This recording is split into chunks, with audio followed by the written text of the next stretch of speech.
Chapter 21. I was soon introduced into the presence of the magistrate, an old, benevolent man with calm and mild manners. He looked upon me, however, with some degree of severity, and then, turning towards my conductors, he asked who appeared as witnesses on this occasion. About half a dozen men came forward, and one being selected by the magistrate, he deposed that he had been out fishing the night before with his son and brother-in-law Daniel Nugent, when, about 10 o'clock, they observed a strong northerly blast rising, and they accordingly put in for port. It was a very dark night, as the moon had not yet risen. They did not land at the harbour, but as they had been accustomed, at a creek about 2 miles below. He walked on first, carrying a part of the fishing tackle, and his companions followed him at some distance. As he was proceeding along the sands, he struck his foot against something and fell at his length on the ground. His companions came up to assist him, and by the light of their lantern, they found that he had fallen on the body of a man, who was to all appearance dead. Their first supposition was that it was the corpse of some person who had been drowned, and was thrown on shore by the waves, but on examination they found that the clothes were not wet, and even that the body was not then cold. They instantly carried it to the cottage of an old woman near the spot, and endeavoured, but in vain, to restore it to life. It appeared to be a handsome young man, about 25 years of age. He had apparently been strangled, for there was no sign of any violence except the black mark of fingers on his neck. The first part of this deposition did not in the least interest me, but when the mark of the fingers was mentioned, I remembered the murder of my brother, and felt myself extremely agitated. My limbs trembled, and a mist came over my eyes, which obliged me to lean on a chair for support. The magistrate observed me with a keen eye, and of course drew an unfavourable augury from my manner. The son confirmed his father's account, but when Daniel Nugent was called, he swore positively that just before the fall of his companion, he saw a boat, with a single man in it, at a short distance from the shore, and as far as he could judge by the light of a few stars, it was the same boat in which I had just landed. A woman deposed that she lived near the beach, and was standing at the door of her cottage waiting for the return of the fisherman, about an hour before she heard of the discovery of the body. When she saw a boat with only one man in it push off from that part of the shore where the corpse was afterwards found. Another woman confirmed the account of the fisherman having brought the body into her house. It was not cold. They put it into a bed and rubbed it, and Daniel went to the town for an apothecary, but life was quite gone. Several other men were examined concerning my landing, and they agreed that, with the strong north wind that had arisen during the night, it was very probable that I had beaten about for many hours, and had been obliged to return nearly to the same spot from which I had departed. Besides, they observed that it appeared that I had brought the body from another place, and it was likely that as I did not appear to know the shore, I might have put into the harbour ignorant of the distance of the town from the place where I had deposited the corpse. Mr. Kerwin, on hearing this evidence, desired that I should be taken into the room where the body lay for interment, that it might be observed what effect the sight of it would produce upon me. This idea was probably suggested by the extreme agitation I had exhibited when the mode of the murder had been described. I was accordingly conducted by the magistrate and several other persons to the inn. I could not help being struck by the strange coincidences that had taken place during this eventful night, but, knowing that I had been conversing with several persons in the island I had inhabited about the time that the body had been found, I was perfectly tranquil as to the consequences of the affair. I entered the room where the corpse lay, and was led up to the coffin. How can I describe my sensations on beholding it? I feel yet parched with horror, nor can I reflect on that terrible moment without shuddering and agony. The examination, the presence of the magistrate and witnesses, passed like a dream from my memory, when I saw the lifeless form of Henry Clerval stretched before me. I gasped for breath, and throwing myself on the body, I exclaimed, "Have my murderous machinations deprived you also, my dearest Henry, of life? 2 I have already destroyed. Other victims await their destiny. But you, Clerval, my friend, my benefactor." The human frame could no longer support the agonies that I endured, and I was carried out of the room in strong convulsions. A fever succeeded to this. I lay for 2 months on the point of death.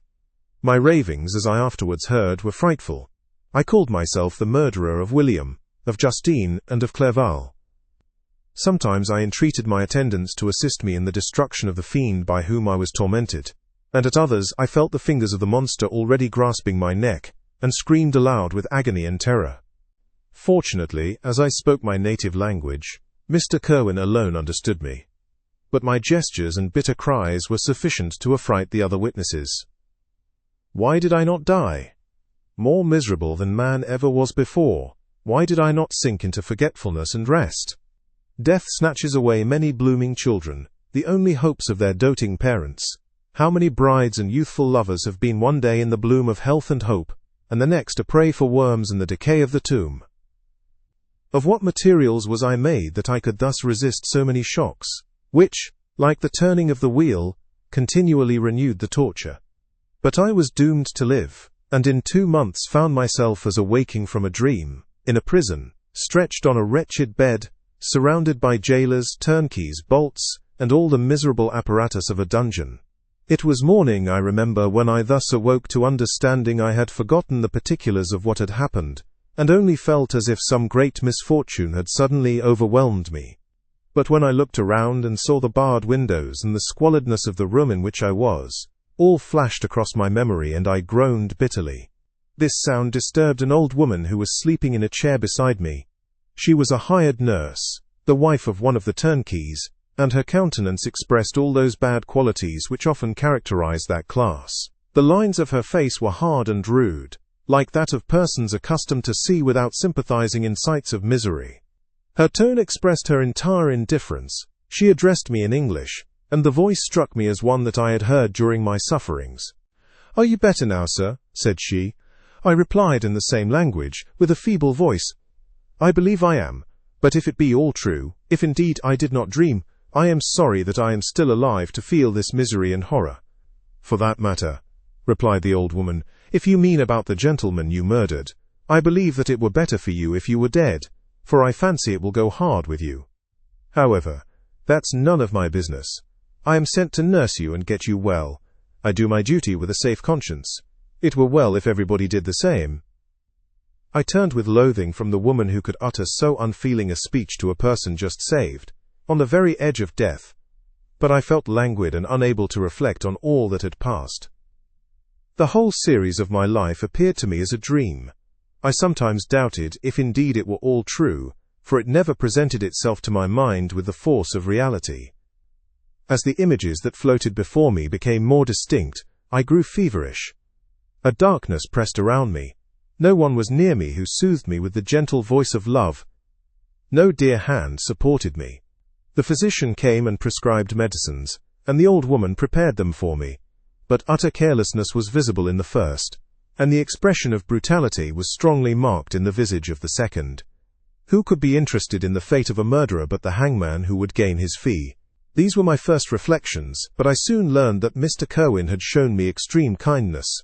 He had caused the best room in the prison to be prepared for me. Wretched indeed was the best. And it was he who had provided a physician and a nurse.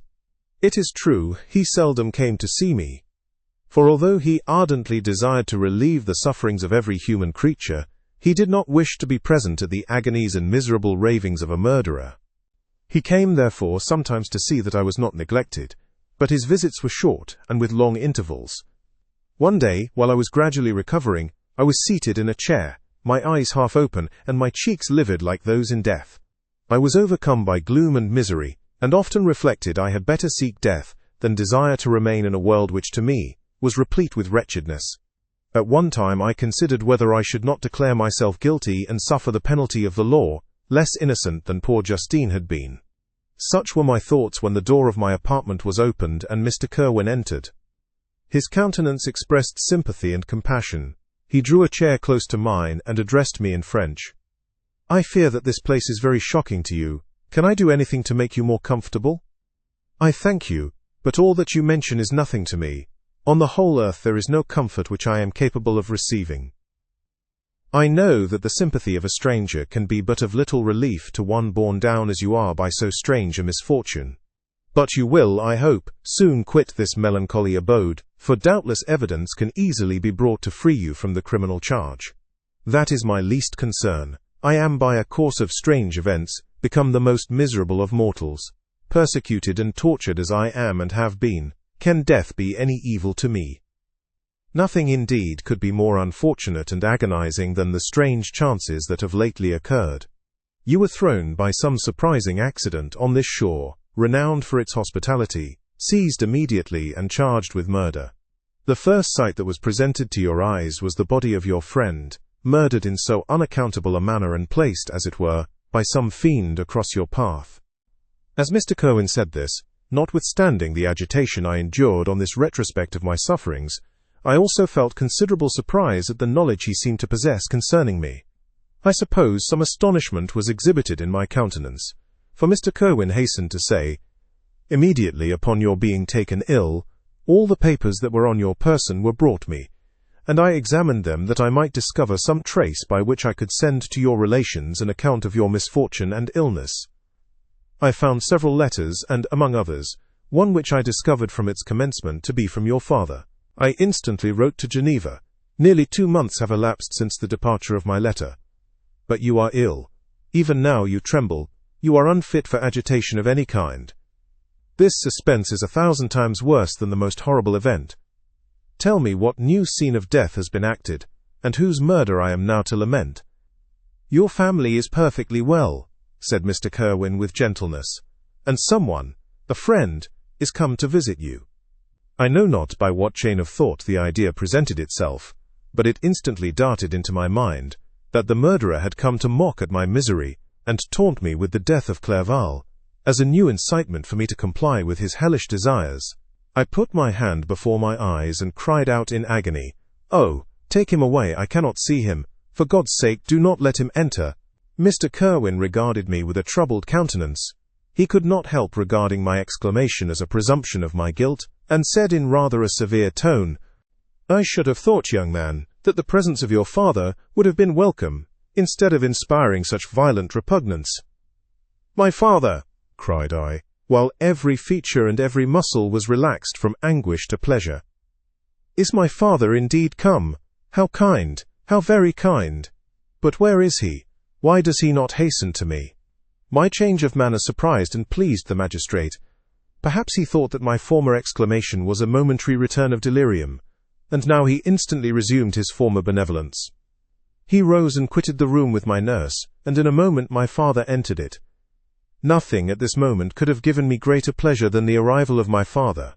I stretched out my hand to him and cried, "Are you then safe? And Elizabeth? And Ernest?" My father calmed me with assurances of their welfare, and endeavored, by dwelling on these subjects so interesting to my heart, to raise my desponding spirits.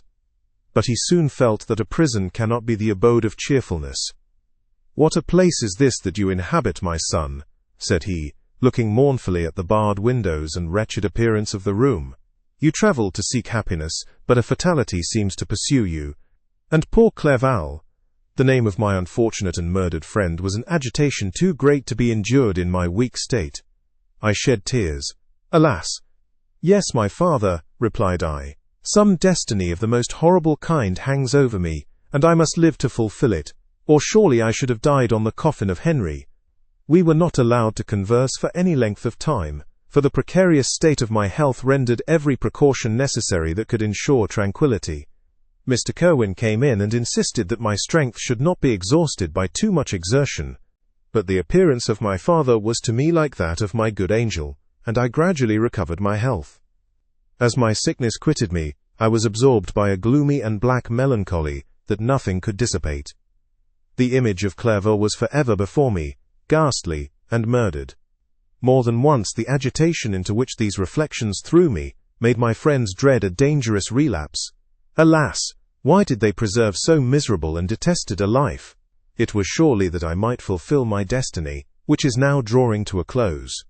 Soon, oh, very soon, will death extinguish these throbbings, and relieve me from the mighty weight of anguish that bears me to the dust. And, in executing the award of justice, I shall also sink to rest. Then the appearance of death was distant, although the wish was ever present to my thoughts, and I often sat for hours motionless and speechless, wishing for some mighty revolution that might bury me and my destroyer in its ruins. The season of the assizes approached. I had already been 3 months in prison, and although I was still weak and in continual danger of a relapse, I was obliged to travel nearly 100 miles to the country town where the court was held. Mr. Kerwin charged himself with every care of collecting witnesses and arranging my defense. I was spared the disgrace of appearing publicly as a criminal, as the case was not brought before the court that decides on life and death. The grand jury rejected the bill, on its being proved that I was on the Orkney Islands at the hour the body of my friend was found, and a fortnight after my removal I was liberated from prison. My father was enraptured on finding me freed from the vexations of a criminal charge, that I was again allowed to breathe the fresh atmosphere and permitted to return to my native country. I did not participate in these feelings, for to me the walls of a dungeon or a palace were alike hateful. The cup of life was poisoned forever, and although the sun shone upon me, as upon the happy and gay of heart, I saw around me nothing but a dense and frightful darkness, penetrated by no light but the glimmer of two eyes that glared upon me. Sometimes they were the expressive eyes of Henry, languishing in death, the dark orbs nearly covered by the lids and the long black lashes that fringed them. Sometimes it was the watery, clouded eyes of the monster, as I first saw them in my chamber at Ingolstadt. My father tried to awaken in me the feelings of affection. He talked of Geneva, which I should soon visit, of Elizabeth and Ernest, but these words only drew deep groans from me. Sometimes, indeed, I felt a wish for happiness, and thought with melancholy delight of my beloved cousin, or longed, with a devouring maladie du pays, to see once more the blue lake and rapid Rhone that had been so dear to me in early childhood. But my general state of feeling was a torpor, in which a prison was as welcome a residence as the divinest scene in nature, and these fits were seldom interrupted but by paroxysms of anguish and despair. At these moments I often endeavored to put an end to the existence I loathed, and it required unceasing attendance and vigilance to restrain me from committing some dreadful act of violence. Yet one duty remained to me, the recollection of which finally triumphed over my selfish despair. It was necessary that I should return without delay to Geneva, there to watch over the lives of those I so fondly loved, and to lie in wait for the murderer, that if any chance led me to the place of his concealment, or if he dared again to blast me by his presence, I might, with unfailing aim, put an end to the existence of the monstrous image which I had endued with the mockery of a soul still more monstrous. My father still desired to delay our departure, fearful that I could not sustain the fatigues of a journey, for I was a shattered wreck, the shadow of a human being. My strength was gone, I was a mere skeleton, and fever night and day preyed upon my wasted frame. Still, as I urged our leaving Ireland with such inquietude and impatience, my father thought it best to yield. We took our passage on board a vessel bound for Havre de Grace, and sailed with a fair wind from the Irish shores. It was midnight. I lay on the deck looking at the stars and listening to the dashing of the waves. I hailed the darkness that shut Ireland from my sight, and my pulse beat with a feverish joy when I reflected that I should soon see Geneva. The past appeared to me in the light of a frightful dream. Yet the vessel in which I was, the wind that blew me from the detested shore of Ireland, and the sea which surrounded me told me too forcibly that I was deceived by no vision, and that Clerval, my friend and dearest companion, had fallen a victim to me and the monster of my creation. I repassed in my memory my whole life, my quiet happiness while residing with my family in Geneva, the death of my mother, and my departure for Ingolstadt. I remembered, shuddering, the mad enthusiasm that hurried me on to the creation of my hideous enemy, and I called to mind the night in which he first lived. I was unable to pursue the train of thought. 1,000 feelings pressed upon me, and I wept bitterly.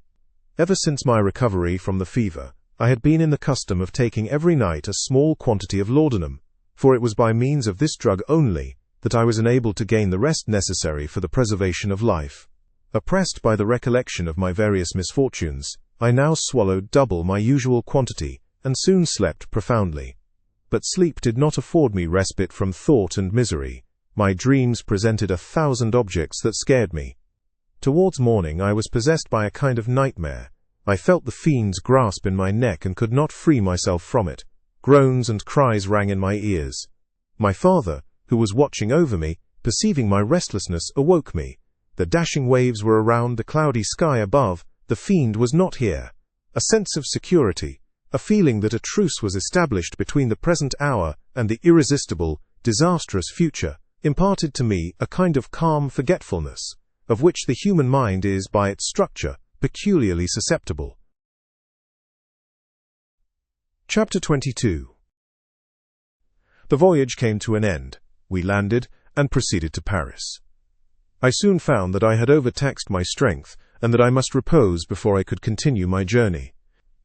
My father's care and attentions were indefatigable, but he did not know the origin of my sufferings and sought erroneous methods to remedy the incurable ill. He wished me to seek amusement in society. I abhorred the face of man. Oh, not abhorred. They were my brethren, my fellow beings, and I felt attracted even to the most repulsive among them, as to creatures of an angelic nature and celestial mechanism, but I felt that I had no right to share their intercourse. I had unchained an enemy among them whose joy it was to shed their blood and to revel in their groans. How they would, each and all, abhor me and hunt me from the world, did they know my unhallowed acts and the crimes which had their source in me. My father yielded at length to my desire to avoid society, and strove by various arguments to banish my despair. Sometimes he thought that I felt deeply the degradation of being obliged to answer a charge of murder, and he endeavored to prove to me the futility of pride. "Alas, my father," said I, "how little do you know me. Human beings, their feelings and passions would indeed be degraded if such a wretch as I felt pride. Justine, poor unhappy Justine, was as innocent as I, and she suffered the same charge. She died for it, and I am the cause of this. I murdered her. William, Justine, and Henry, they all died by my hands." My father had often, during my imprisonment, heard me make the same assertion. When I thus accused myself, he sometimes seemed to desire an explanation, and at others he appeared to consider it as the offspring of delirium, and that, during my illness, some idea of this kind had presented itself to my imagination, the remembrance of which I preserved in my convalescence. I avoided explanation, and maintained a continual silence concerning the wretch I had created. I had a persuasion that I should be supposed mad, and this in itself would forever have chained my tongue.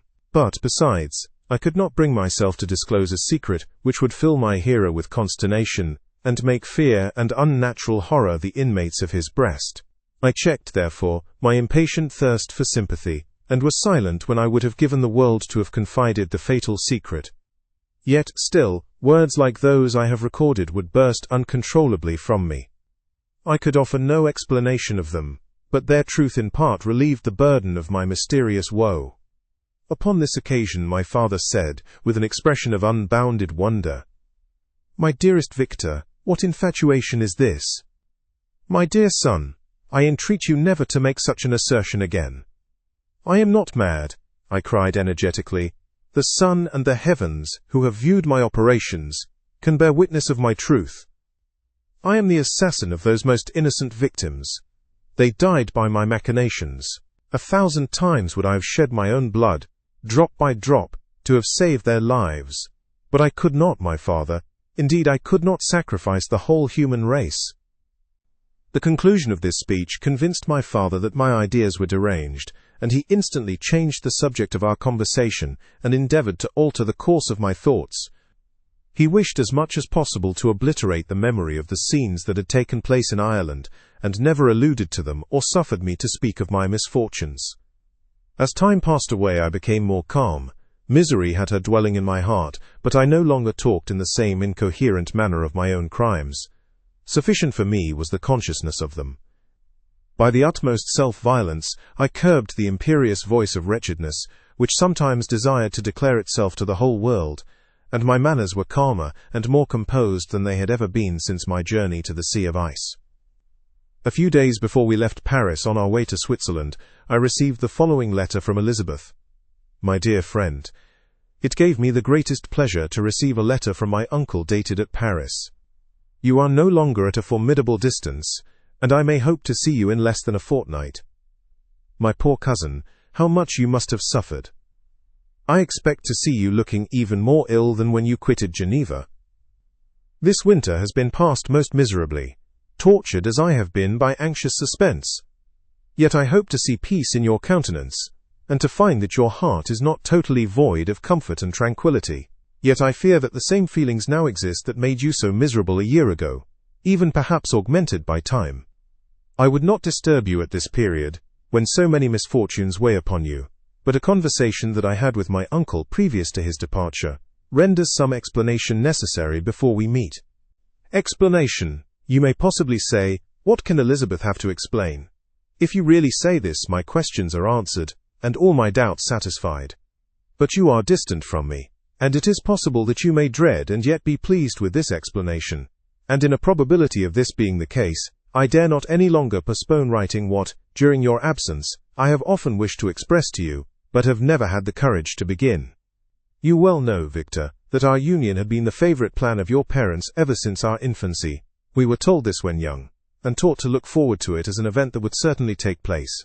We were affectionate playfellows during childhood, and, I believe, dear and valued friends to one another as we grew older.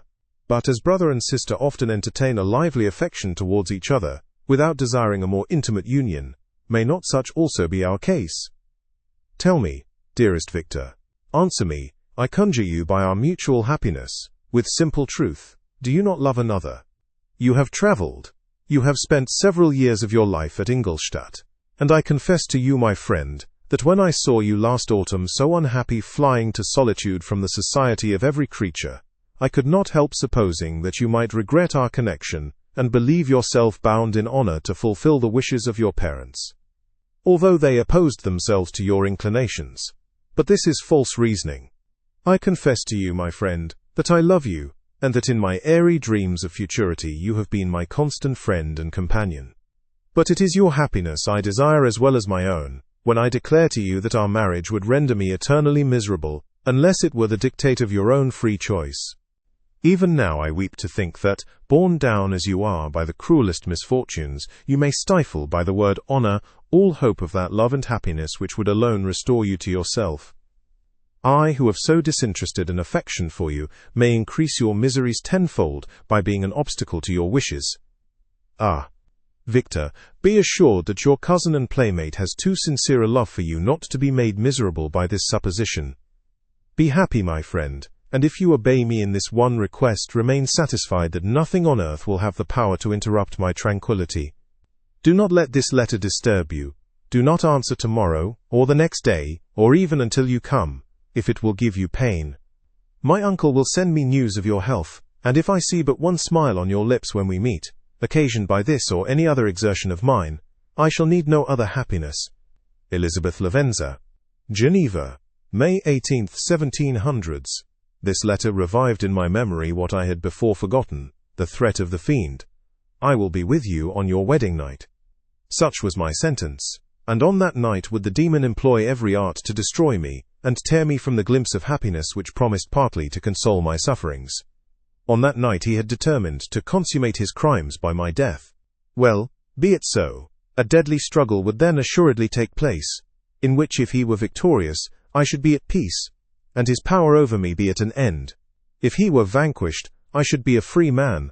Alas, what freedom! Such as the peasant enjoys when his family have been massacred before his eyes, his cottage burnt, his lands laid waste, and he is turned adrift, homeless, penniless, and alone, but free. Such would be my liberty, except that in my Elizabeth I possessed a treasure, alas, balanced by those horrors of remorse and guilt which would pursue me until death. Sweet and beloved Elizabeth. I read and reread her letter, and some softened feeling stole into my heart, and dared to whisper paradisiacal dreams of love and joy. But the apple was already eaten, and the angel's arm bared to drive me from all hope. Yet I would die to make her happy. If the monster executed his threat, death was inevitable. Yet again, I considered whether my marriage would hasten my fate. My destruction might indeed arrive a few months sooner, but if my torturer should suspect that I postponed it, influenced by his menaces, he would surely find other, and perhaps more dreadful means of revenge. He had vowed to be with me on my wedding night, yet he did not consider that threat as binding him to peace in the meantime, for as if to show me that he was not yet satiated with blood, he had murdered Clerval immediately after the enunciation of his threats. I resolved, therefore, that if my immediate union with my cousin would conduce either to hers or my father's happiness, my adversary's designs against my life should not retard it a single hour. In this state of mind I wrote to Elizabeth. My letter was calm and affectionate. "I fear, my beloved girl," I said, "little happiness remains for us on earth, yet all that I may one day enjoy is centered in you. Chase away your idle fears. To you alone do I consecrate my life and my endeavors for contentment. I have one secret, Elizabeth, a dreadful one. When revealed to you, it will chill your frame with horror, and then, far from being surprised at my misery, you will only wonder that I survive what I have endured. I will confide this tale of misery and terror to you the day after our marriage shall take place, for, my sweet cousin, there must be perfect confidence between us. But until then, I conjure you, do not mention or allude to it. This I most earnestly entreat, and I know you will comply." In about a week after the arrival of Elizabeth's letter, we returned to Geneva. The sweet girl welcomed me with warm affection, yet tears were in her eyes as she beheld my emaciated frame and feverish cheeks. I saw a change in her also. She was thinner, and had lost much of that heavenly vivacity that had before charmed me. But her gentleness and soft looks of compassion made her a more fit companion for one blasted and miserable as I was. The tranquillity which I now enjoyed did not endure. Memory brought madness with it, and when I thought of what had passed, a real insanity possessed me. Sometimes I was furious and burnt with rage, sometimes low and despondent. I neither spoke nor looked at anyone, but sat motionless, bewildered by the multitude of miseries that overcame me. Elizabeth alone had the power to draw me from these fits. Her gentle voice would soothe me when transported by passion, and inspire me with human feelings when sunk in torpor. She wept with me and for me. When reason returned, she would remonstrate and endeavor to inspire me with resignation. Ah! It is well for the unfortunate to be resigned, but for the guilty there is no peace. The agonies of remorse poison the luxury there is otherwise sometimes found in indulging the excess of grief. Soon after my arrival, my father spoke of my immediate marriage with Elizabeth. I remained silent. "Have you then some other attachment?" "None on earth. I love Elizabeth and look forward to our union with delight. Let the day, therefore, be fixed, and on it I will consecrate myself in life or death to the happiness of my cousin." "My dear Victor, do not speak thus. Heavy misfortunes have befallen us, but let us only cling closer to what remains, and transfer our love for those whom we have lost to those who yet live. Our circle will be small, but bound close by the ties of affection and mutual misfortune. And when time shall have softened your despair, new and dear objects of care will be born to replace those of whom we have been so cruelly deprived." Such were the lessons of my father, but to me the remembrance of the threat returned. Nor can you wonder that, omnipotent as the fiend had yet been in his deeds of blood, I should almost regard him as invincible, and that when he had pronounced the words, "I shall be with you on your wedding night," I should regard the threatened fate as unavoidable. But death was no evil to me if the loss of Elizabeth were balanced with it, and I therefore with a contented and even cheerful countenance, agreed with my father, that if my cousin would consent, the ceremony should take place in 10 days, and thus put, as I imagined, the seal to my fate. Great God! If for one instant I had thought what might be the hellish intention of my fiendish adversary, I would rather have banished myself forever from my native country, and wandered a friendless outcast over the earth, than have consented to this miserable marriage. But, as if possessed of magic powers, the monster had blinded me to his real intentions, and when I thought that I had prepared only my own death, I hastened that of a far dearer victim. As the period fixed for our marriage drew nearer, whether from cowardice or a prophetic feeling, I felt my heart sink within me. But I concealed my feelings by an appearance of hilarity that brought smiles and joy to the countenance of my father, but hardly deceived the ever-watchful and nicer eye of Elizabeth. She looked forward to our union with placid contentment, not unmingled with a little fear, which past misfortunes had impressed, that what now appeared certain and tangible happiness might soon dissipate into an airy dream, and leave no trace but deep and everlasting regret. Preparations were made for the event, congratulatory visits were received, and all wore a smiling appearance. I shut up, as well as I could, in my own heart, the anxiety that preyed there and entered with seeming earnestness into the plans of my father, although they might only serve as the decorations of my tragedy. Through my father's exertions, a part of the inheritance of Elizabeth had been restored to her by the Austrian government. A small possession on the shores of Como belonged to her. It was agreed that, immediately after our union, we should proceed to Villa Lavenza and spend our first days of happiness beside the beautiful lake near which it stood. In the meantime, I took every precaution to defend my person in case the fiend should openly attack me. I carried pistols and a dagger constantly about me, and was ever on the watch to prevent artifice, and by these means gained a greater degree of tranquillity. Indeed, as the period approached, the threat appeared more as a delusion not to be regarded as worthy to disturb my peace. While the happiness I hoped for in my marriage wore a greater appearance of certainty, as the day fixed for its solemnization drew nearer, and I heard it continually spoken of as an occurrence which no accident could possibly prevent, Elizabeth seemed happy. My tranquil demeanor contributed greatly to calm her mind. But on the day that was to fulfill my wishes and my destiny, she was melancholy, and a presentiment of evil pervaded her, and perhaps also she thought of the dreadful secret which I had promised to reveal to her on the following day. My father was in the meantime overjoyed, and in the bustle of preparation only recognized in the melancholy of his niece the diffidence of a bride. After the ceremony was performed, a large party assembled at my father's, but it was agreed that Elizabeth and I should commence our journey by water, sleeping that night at Evian, and continuing our voyage on the following day. The day was fair, the wind favorable, all smiled on our nuptial embarkation. Those were the last moments of my life during which I enjoyed the feeling of happiness. We passed rapidly along. The sun was hot, but we were sheltered from its rays by a kind of canopy, while we enjoyed the beauty of the scene sometimes on one side of the lake, where we saw Mont Salève, the pleasant banks of Montalegre, and at a distance, surmounting all the beautiful Mont Blanc, and the assemblage of snowy mountains that in vain endeavor to emulate her. Sometimes coasting the opposite banks, we saw the mighty Jura opposing its dark side to the ambition that would quit its native country, and an almost insurmountable barrier to the invader who should wish to enslave it. I took the hand of Elizabeth. "You are sorrowful, my love. Ah! If you knew what I have suffered, and what I may yet endure, you would endeavor to let me taste the quiet and freedom from despair that this one day at least permits me to enjoy." "Be happy, my dear Victor," replied Elizabeth. "There is, I hope, nothing to distress you, and be assured that if a lively joy is not painted in my face, my heart is contented.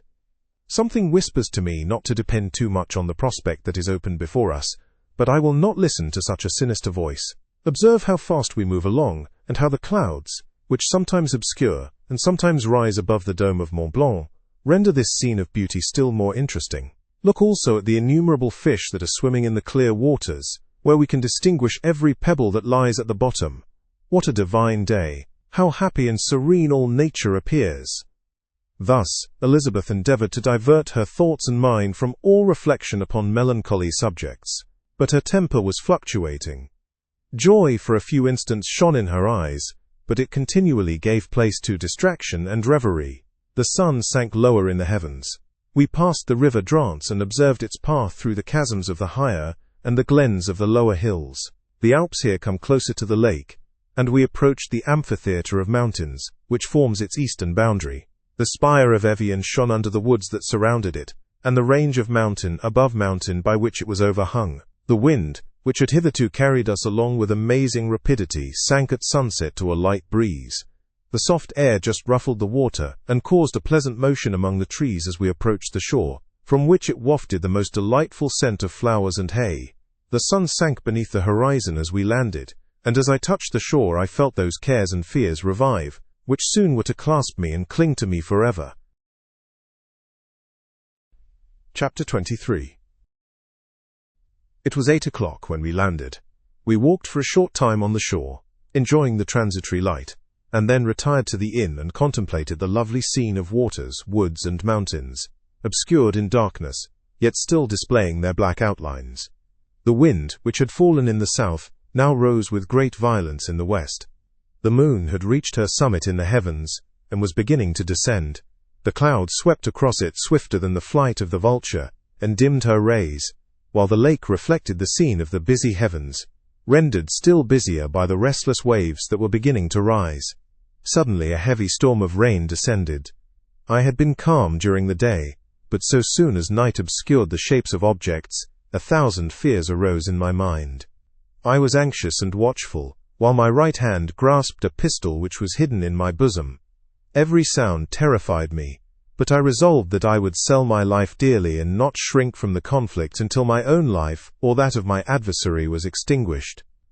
Elizabeth observed my agitation for some time in timid and fearful silence, but there was something in my glance which communicated terror to her, and trembling she asked, "What is it that agitates you, my dear Victor? What is it you fear?" "Oh, peace, peace, my love," replied I. "This night, and all will be safe. But this night is dreadful, very dreadful." I passed an hour in this state of mind, when suddenly I reflected how fearful the combat which I momentarily expected would be to my wife, and I earnestly entreated her to retire, resolving not to join her until I had obtained some knowledge as to the situation of my enemy. She left me, and I continued some time walking up and down the passages of the house, and inspecting every corner that might afford a retreat to my adversary.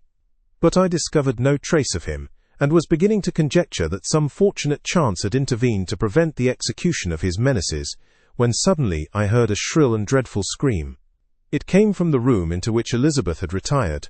As I heard it, the whole truth rushed into my mind. My arms dropped, the motion of every muscle and fibre was suspended. I could feel the blood trickling in my veins, and tingling in the extremities of my limbs. This state lasted but for an instant. The scream was repeated, and I rushed into the room. Great God! Why did I not then expire? Why am I here to relate the destruction of the best hope and the purest creature on earth? She was there, lifeless and inanimate, thrown across the bed, her head hanging down, and her pale and distorted features half covered by her hair. Everywhere I turn, I see the same figure, her bloodless arms and relaxed form flung by the murderer on its bridal bier. Could I behold this and live? Alas!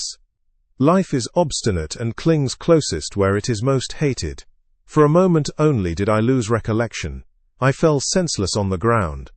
When I recovered, I found myself surrounded by the people of the inn. Their countenances expressed a breathless terror, but the horror of others appeared only as a mockery, a shadow of the feelings that oppressed me. I escaped from them to the room where lay the body of Elizabeth, my love, my wife, so lately living, so dear, so worthy. She had been moved from the posture in which I had first beheld her, and now, as she lay, her head upon her arm, and a handkerchief thrown across her face and neck, I might have supposed her asleep. I rushed towards her, and embraced her with ardour, but the deadly languor and coldness of the limbs told me that what I now held in my arms had ceased to be the Elizabeth whom I had loved and cherished. The murderous mark of the fiend's grasp was on her neck, and the breath had ceased to issue from her lips. While I still hung over her in the agony of despair, I happened to look up. The windows of the room had before been darkened, and I felt a kind of panic on seeing the pale yellow light of the moon illuminate the chamber. The shutters had been thrown back, and with a sensation of horror not to be described, I saw at the open window a figure the most hideous and abhorred. A grin was on the face of the monster. He seemed to jeer, as with his fiendish finger he pointed towards the corpse of my wife. I rushed towards the window and, drawing a pistol from my bosom, fired, but he eluded me, leaped from his station, and running with the swiftness of lightning, plunged into the lake. The report of the pistol brought a crowd into the room. I pointed to the spot where he had disappeared, and we followed the track with boats. Nets were cast, but in vain. After passing several hours, we returned hopeless, most of my companions believing it to have been a form conjured up by my fancy. After having landed, they proceeded to search the country, parties going in different directions among the woods and vines. I attempted to accompany them, and proceeded a short distance from the house, but my head whirled round. My steps were like those of a drunken man. I fell at last in a state of utter exhaustion.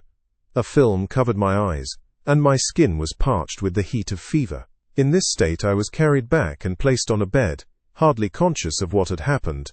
My eyes wandered round the room as if to seek something that I had lost. After an interval I arose, and, as if by instinct, crawled into the room where the corpse of my beloved lay. There were women weeping around. I hung over it and joined my sad tears to theirs. All this time no distinct idea presented itself to my mind, but my thoughts rambled to various subjects, reflecting confusedly on my misfortunes and their cause. I was bewildered. In a cloud of wonder and horror, the death of William, the execution of Justine, the murder of Clerval, and lastly of my wife. Even at that moment I knew not that my only remaining friends were safe from the malignity of the fiend. My father even now might be writhing under his grasp, and Ernest might be dead at his feet. This idea made me shudder, and recalled me to action. I started up, and resolved to return to Geneva with all possible speed. There were no horses to be procured, and I must return by the lake. But the wind was unfavourable, and the rain fell in torrents. However, it was hardly morning, and I might reasonably hope to arrive by night. I hired men to row and took an oar myself, for I had always experienced relief from mental torment in bodily exercise. But the overflowing misery I now felt, and the excess of agitation that I endured, rendered me incapable of any exertion. I threw down the oar, and leaning my head upon my hands, gave way to every gloomy idea that arose. If I looked up, I saw scenes which were familiar to me in my happier time, and which I had contemplated but the day before in the company of her, who was now but a shadow and a recollection. Tears streamed from my eyes, the rain had ceased for a moment, and I saw the fish play in the waters, as they had done a few hours before. They had then been observed by Elizabeth. Nothing is so painful to the human mind as a great and sudden change. The sun might shine, or the clouds might lower, but nothing could appear to me as it had done the day before. A fiend had snatched from me every hope of future happiness. No creature had ever been so miserable as I was. So frightful an event is single in the history of man. But why should I dwell upon the incidents that followed this last overwhelming event? Mine has been a tale of horrors. I have reached their acme, and what I must now relate can but be tedious to you. Know that one by one my friends were snatched away. I was left desolate. My own strength is exhausted, and I must tell, in a few words, what remains of my hideous narration. I arrived at Geneva. My father and Ernest yet lived, but the former sunk under the tidings that I bore. I see him now, excellent and venerable old man. His eyes wandered in vacancy, for they had lost their charm and their delight. His Elizabeth, his more than daughter, whom he doted on with all that affection which a man feels, who in the decline of life, having few affections, clings more earnestly to those that remain. Cursed be the fiend that brought misery on his grey hairs, and doomed him to waste in wretchedness. He could not live under the horrors that were accumulated around him. The springs of existence suddenly gave way. He was unable to rise from his bed, and in a few days he died in my arms. What then became of me? I know not. I lost sensation, and chains and darkness were the only objects that pressed upon me. Sometimes, indeed, I dreamt that I wandered in flowery meadows and pleasant vales with the friends of my youth, but I awoke, and found myself in a dungeon. Melancholy followed, but by degrees I gained a clear conception of my miseries and situation, and was then released from my prison. For they had called me mad, and during many months, as I understood, a solitary cell had been my habitation. Liberty, however, had been a useless gift to me, had I not, as I awakened to reason, at the same time awakened to revenge. As the memory of past misfortunes pressed upon me, I began to reflect on their cause, the monster whom I had created, the miserable demon whom I had sent abroad into the world for my destruction. I was possessed by a maddening rage when I thought of him, and desired and ardently prayed that I might have him within my grasp to wreak a great and signal revenge on his cursed head. Nor did my hate long confine itself to useless wishes. I began to reflect on the best means of securing him. And for this purpose, about a month after my release, I repaired to a criminal judge in the town, and told him that I had an accusation to make, that I knew the destroyer of my family, and that I required him to exert his whole authority for the apprehension of the murderer. The magistrate listened to me with attention and kindness. "Be assured, sir," said he, "no pains or exertions on my part shall be spared to discover the villain." "I thank you," replied I. "Listen, therefore, to the deposition that I have to make. It is indeed a tale so strange that I should fear you would not credit it, were there not something in truth which, however wonderful, forces conviction. The story is too connected to be mistaken for a dream, and I have no motive for falsehood." My manner as I thus addressed him was impressive but calm. I had formed in my own heart a resolution to pursue my destroyer to death, and this purpose quieted my agony, and for an interval reconciled me to life. I now related my history briefly but with firmness and precision, marking the dates with accuracy and never deviating into invective or exclamation. The magistrate appeared at first perfectly incredulous, but as I continued he became more attentive and interested. I saw him sometimes shudder with horror. At others, a lively surprise unmingled with disbelief was painted on his countenance. When I had concluded my narration, I said, "This is the being whom I accuse, and for whose seizure and punishment I call upon you to exert your whole power. It is your duty as a magistrate, and I believe and hope that your feelings as a man will not revolt from the execution of those functions on this occasion." This address caused a considerable change in the physiognomy of my own auditor. He had heard my story with that half kind of belief that is given to a tale of spirits and supernatural events. But when he was called upon to act officially in consequence, the whole tide of his incredulity returned. He, however, answered mildly, "I would willingly afford you every aid in your pursuit, but the creature of whom you speak appears to have powers which would put all my exertions to defiance. Who can follow an animal which can traverse the sea of ice and inhabit caves and dens where no man would venture to intrude? Besides, some months have elapsed since the commission of his crimes, and no one can conjecture to what place he has wandered or what region he may now inhabit. I do not doubt that he hovers near the spot which I inhabit, and if he has indeed taken refuge in the Alps, he may be hunted like the chamois and destroyed as a beast of prey. But I perceive your thoughts. You do not credit my narrative, and do not intend to pursue my enemy with the punishment which is his desert." As I spoke, rage sparkled in my eyes. The magistrate was intimidated. "You are mistaken," said he. "I will exert myself, and if it is in my power to seize the monster, be assured that he shall suffer punishment proportionate to his crimes. But I fear, from what you have yourself described to be his properties, that this will prove impracticable, and thus, while every proper measure is pursued, you should make up your mind to disappointment." "That cannot be, but all that I can say will be of little avail. My revenge is of no moment to you, yet, while I allow it to be a vice, I confess that it is the devouring and only passion of my soul.